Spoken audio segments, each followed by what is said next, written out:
तमाम बड़ी खबरों पर नजर डालते हैं। देखिए दोस्तों, एक तो आज बहुत ही विशेष दिन है। आज के दिन को इंडियन आर्मी डे यानी भारतीय सेना दिवस के रूप में मनाया जाता है। और आज ही के दिन भारतीय थल सेना दिवस क्यों मनाते हैं, तो इसके पीछे ऐतिहासिक वजह है, क्योंकि इसी दिन 15 जनवरी 1949 को हमारी भारतीय सेना पूरी तरह से ब्रिटिश थल सेना से मुक्त हो गई थी। 1947 में देश आजाद होने के तकरीबन 1.5-2 साल बाद, है ना। और इस बार आर्मी डे के मौके पर पहली बार महाराष्ट्र पुणे में ये कार्यक्रम आयोजित होने जा रहा। और आर्मी डे परेड में पहली बार नेपाल आर्मी का बैंड भी शामिल होगा। 33 सदस्य शिरकत करेंगे। आज आर्मी डे परेड के दौरान जंगी रोबोट्स का जलवा दिखेगा, जो कि कई हाईटेक सिक्योरिटी फीचर से भी लेस हैं। अब ये रोबोट्स भी इंडियन आर्मी में शामिल होने जा रहे हैं, जिससे भारतीय सेना की ताकत और बढ़ेगी। ये 77वां आर्मी डे है और इस मौके पर आयोजित प्रदर्शनी में युवाओं में काफी जोश और उत्साह भी दिखा। और एक नई पहल देखिए दोस्तों, अब आप गलवान और डोकलाम जैसे इलाकों का भी पर्यटक के तौर पर दौरा कर सकेंगे। आज आर्मी डे से ही इस योजना की भी शुरुआत होने जा रही है। रक्षा मंत्रालय की तरफ से एक डेडिकेटेड वेबसाइट भी लॉन्च की जाएगी इसके लिए। तो दोस्तों, आज आर्मी डे के मौके पर भारतीय सेना के जवानों को सलाम, जांबाज सैनिकों को सैल्यूट। चलिए आगे बढ़ते हैं अपन खबरों में दोस्तों। तो देखिए, पहली खबर तो आर्मी डे के मौके पर पाकिस्तान को देश के रक्षा मंत्री राजनाथ सिंह ने बड़ी चेतावनी दी और कहा कि पीओके में आतंकी कैंप बंद करो, वरना खतरनाक अंजाम भुगतना होगा। जम्मू कश्मीर के अखनूर में पहुंचे रक्षा मंत्री राजनाथ सिंह और यहाँ पाकिस्तान की आतंकी गतिविधियों को लेकर लताड़ा। कहा कि पाकिस्तान आतंकी ढांचे को नष्ट करे, नहीं तो हालात खराब होंगे। रक्षा मंत्री बोले कि बिना पीओके के जम्मू कश्मीर अधूरा है। रक्षा मंत्री ने पीओके को भारत के माथे का मुकुटमणि बताया। उन्होंने कहा कि बिना पीओके जम्मू कश्मीर अधूरा है। पाकिस्तान आतंकवाद बंद करे, नहीं तो गंभीर परिणाम होंगे। जम्मू कश्मीर को लेकर रक्षा मंत्री ने कहा कि यह पाकिस्तान के लिए विदेशी जमीन है, यहाँ आतंकी ट्रेनिंग कैंप चलाए जा रहे हैं। रक्षा मंत्री राजनाथ सिंह जम्मू कश्मीर के अखनूर में 9वें आर्म्ड फोर्सेज वेंटरस डे इवेंट में शामिल हुए और इस दौरान ये बातें कही। चलिए अगला अपडेट देखिए दोस्तों। कल मकर संक्रांति के मौके पर गुजरात में पतंगबाजी के दौरान 6 लोगों की जान चली गई। जयपुर के गोविंद देव जी मंदिर को पतंगों से सजाया गया। गृह मंत्री अमित शाह ने भी गुजरात अहमदाबाद में पतंग उड़ाई। कुछ यूं मनाया गया देश भर में मकर संक्रांति का पर्व। गुजरात में अलग अलग हादसों में 6 लोगों की जान चली गई। कुछ चाइनीज मांझों की वजह से लोगों के गले भी कट गए। और गृह मंत्री अमित शाह गुजरात अहमदाबाद में पहुंचे। यहाँ पतंग उड़ाने के बाद आवास योजना के विकास कार्यों का उद्घाटन भी किया। और वहीं दोस्तों, महाकुंभ में भी मकर संक्रांति के दिन पहला शाही स्नान का आयोजन हुआ। तकरीबन 3.5 करोड़ भक्तों ने डुबकी लगाई। ये लोगों की भीड़ और तस्वीरें देखकर आप अंदाजा लगा सकते हैं कि महाकुंभ को लेकर श्रद्धालुओं में कितना जोश उत्साह देखा जा रहा है। पैर रखने तक की जगह नहीं है। और यूपी सरकार ने दूसरे दिन भी महाकुंभ के सभी घाटों और अखाड़ों पर हेलीकॉप्टर से पुष्प वर्षा भी करवाई। जय जयकारे भी लगाए गए। और भी दोस्तों, महाकुंभ से जुड़े कुछ और अपडेट हैं, आगे मैं आपको बताऊंगा। फिलहाल देखिए अगली बड़ी अच्छी खबर। पीएम मोदी ने मिशन मौसम की शुरुआत की है और भारत सरकार ने नेशनल हल्दी बोर्ड भी लॉन्च किया। प्रधानमंत्री नरेंद्र मोदी ने IMD यानी भारतीय मौसम विज्ञान विभाग के 150वें स्थापना दिवस पर यह मिशन मौसम लॉन्च किया है। और इस मौके पर पीएम बोले कि ये केवल भारतीय मौसम विभाग की यात्रा नहीं है, बल्कि ये हमारे भारत में आधुनिक साइंस और टेक्नोलॉजी की यात्रा भी है। मिशन मौसम के शुभारंभ के दौरान पीएम मोदी ने मौसम विभाग विजन 2047 का दस्तावेज भी जारी किया। और ये जो मिशन मौसम है दोस्तों, इसके तहत अब हमारे देश में मौसम की जानकारी और सटीक मिल पाएगी लोगों को।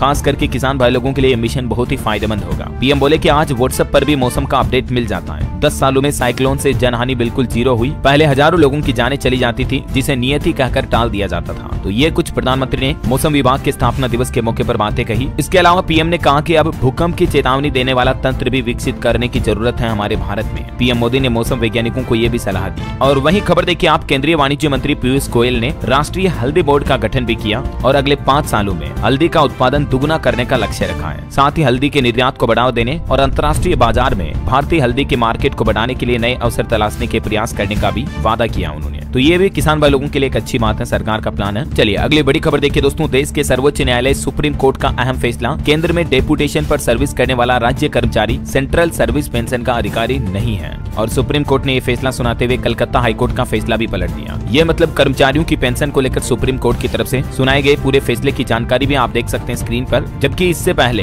केट और हाईकोर्ट की तरफ से कर्मचारी के पक्ष में फैसला दिया गया था, लेकिन सुप्रीम कोर्ट ने इन दोनों का ही फैसला पलटते हुए इनके उलट फैसला सुनाया है ना। चलिए अगली खबर देखिए। केंद्र सरकार ने CISF के लिए 2 नई बटालियनों को मंजूरी दी। 2000 से भी ज्यादा सैन्य कर्मियों की भर्ती होगी। और गृह मंत्रालय की तरफ से जो ये CISF के विस्तार को मंजूरी मिली है, इस बढ़ोतरी के बाद हमारे सैन्य बल की क्षमता 2 लाख के भी पार पहुंच जाएगी। देश में रोजगार के नए अवसर पैदा होंगे, क्योंकि CISF की कुल ताकत अब हमारे देश में और बढ़ने वाली है। और इसके अलावा भी सरकार का एक और फैसला है। CRPF के VVIP सुरक्षा विंग में भी अब 7 बटालियन होगी और VSG भी करेंगे अतिथि विशिष्ट लोगों की सुरक्षा। चलिए अगला अपडेट है दोस्तों। बजट 2025 को लेकर खबर आ रही है कि सरकार सरकार रेलवे के लिए भी इस बार बजट में 18% तक की बढ़ोतरी कर सकती है, जिससे कि रेल यात्रियों की सुरक्षा और बढ़ेगी और रेलवे इंफ्रास्ट्रक्चर को बढ़ाने पर फोकस रखा जाएगा, है ना। वही खबर है, सरकार AI यानी आर्टिफिशियल इंटेलिजेंस सेक्टर को भी बजट में बड़ी सौगात दे सकती है। इसके लिए इस बार स्पेशल फंडिंग पैकेज का भी ऐलान हो सकता है। ये मतलब फिलहाल बजट को लेकर मीडिया रिपोर्ट्स चल रही है और ये भी सरकार का प्लान है कि बजट 2025 में हल्दी बोर्ड के लिए भी अलग से आवंटन हो सकता है, क्योंकि सरकार ने साल 2030 तक हल्दी का निर्यात $1 बिलियन तक पहुंचने की उम्मीद जताई है। बाकी भारत के बीमा क्षेत्र को भी बजट में कुछ महत्वपूर्ण सुधारों के लिए सरकार सहायता दे सकती है। वहीं बजट में टेक्सटाइल और गारमेंट एक्सपोर्ट पर भी फोकस रहेगा। इस सेक्टर में भी 15% तक बजट एलोकेशन बढ़ाया जा सकता है ना। तो ये कुछ बजट को लेकर सरकार की प्लानिंग है। और वहीं दोस्तों, इंडिया की इकोनॉमी यानी भारतीय अर्थव्यवस्था को लेकर भी क्रिसिल की एक रिपोर्ट आ रही है कि भारत की GDP वृद्धि दर 6.7% तक पहुंचने की संभावना है। 2026 को लेकर ये इंडिया GDP ग्रोथ अनुमान जारी किया क्रिसिल रिपोर्ट ने। चलिए बड़ी खबर देखिए, रूसी सेना में शामिल भारतीय सैनिकों को तुरंत रिहा करो। युद्ध में एक केरल के युवक की मौत के बाद भारत का विदेश मंत्रालय भड़का और रूस सरकार को सख्त आदेश जारी किया। कहा कि रूसी सेना में जितने भी भारतीय सैनिक भर्ती हैं, उनकी तुरंत रिहाई की जाए। चलिए अगली खबर देखिए, देश की राष्ट्रपति द्रौपदी मुर्मू ने कहा कि कोई भी कंपनी या संस्था डेटा एकत्र करते समय गरीबों और वंचितों की जरूरतों के प्रति संवेदनशील रहे। खास करके राष्ट्रपति ने परिवीक्षार्थियों को संबोधित करते हुए ये बातें कही है, देख सकते हैं आप जानकारी। और अगली बड़ी एक चौंकाने वाली खबर देखिए दोस्तों, हाल ही में जो पेरिस ओलंपिक हुए थे, उसमें जो मेडल्स मिले हैं ना, उन मेडल का रंग 5 महीने में ही उतर गया। 100 से भी ज्यादा खिलाड़ियों ने इस बात की शिकायत की है। हालांकि ओलंपिक कमेटी का कहना है कि हम नया मेडल दे देंगे, लेकिन कहीं न कहीं देखिए आप कितनी घटिया क्वालिटी के मेडल बनाए गए होंगे कि पहले ये मेडल इस तरह से चमकदार थे और अब गोल्ड मेडल की हालत कुछ ऐसी हो गई है। देखिए मतलब जो नेशनल लेवल इंटरनेशनल लेवल पर खिलाड़ी खेलते हैं, गोल्ड मेडल विन करते हैं, जीतते हैं, और 6 महीने में ही गोल्ड मेडल की हालत अगर ऐसी हो जाए तो क्या कहोगे अब आप। मुझे तो लगता है इन मेडल को बनाने में ही भ्रष्टाचार हुआ है। ये देखिए आप कुछ और गोल्ड मेडल के हालात कैसे हो गए हैं, दाग धब्बे लग गए, मेडल का कलर ही उड़ गया। ये ब्रॉन्ज मेडल के हालात भी देख सकते हैं आप, खराब हो गए सारे के सारे मेडल। क्या कहोगे दोस्तों अब आप इस बारे में। वैसे पेरिस ओलंपिक 2024 में भारत के मेडल विनर कौन कौन रहे हैं, जिनकी लिस्ट भी आप देख सकते हैं। चलिए अगली खबर देखिए, राहुल गांधी ने दिल्ली की गंदगी दिखाई और कहा कि ये केजरीवाल की पेरिस वाली दिल्ली है, जबकि एक दिन पहले कहा था मोदी की तरह केजरीवाल भी झूठे हैं। इधर केजरीवाल ने भी आरोप लगाए, बोले कि भाजपा और कांग्रेस के बीच जुगलबंदी है। उन्होंने कहा कि मैं राहुल गांधी पर भी बोलता हूं तो भाजपा उसका जवाब देती है। वैसे दोस्तों, दिल्ली के स्कूलों को बम से उड़ाने की धमकी मामले पर एक बड़ा खुलासा सामने आ रहा है। ये धमकी देने वाले छात्र का NGO से लिंक पाया गया। पुलिस बोले कि NGO अफजल गुरु का सपोर्टर रहा है। भाजपा ने भी आरोप लगाया कि आम आदमी पार्टी से जुड़ा है ये संगठन। देखिए मतलब इस मामले पर भी अब राजनीति होना शुरू हो गई है, क्योंकि हाल ही में दोस्तों दिल्ली के तकरीबन 400 स्कूलों में बम की फर्जी धमकी देने के जो मामले सामने आए थे, तो उस पर अब इन्वेस्टिगेशन में ये बड़ा खुलासा सामने आया। वहीं पॉलिटिक्स से एक और खबर देखिए आप, शरद पवार बोले कि गृह मंत्री अमित शाह अपने पद की गरिमा कायम रखें, क्योंकि हाल ही में गृह मंत्री ने कहा था कि पवार की विश्वासघात की राजनीति भाजपा ने 20 फीट जमीन में दफना दी है।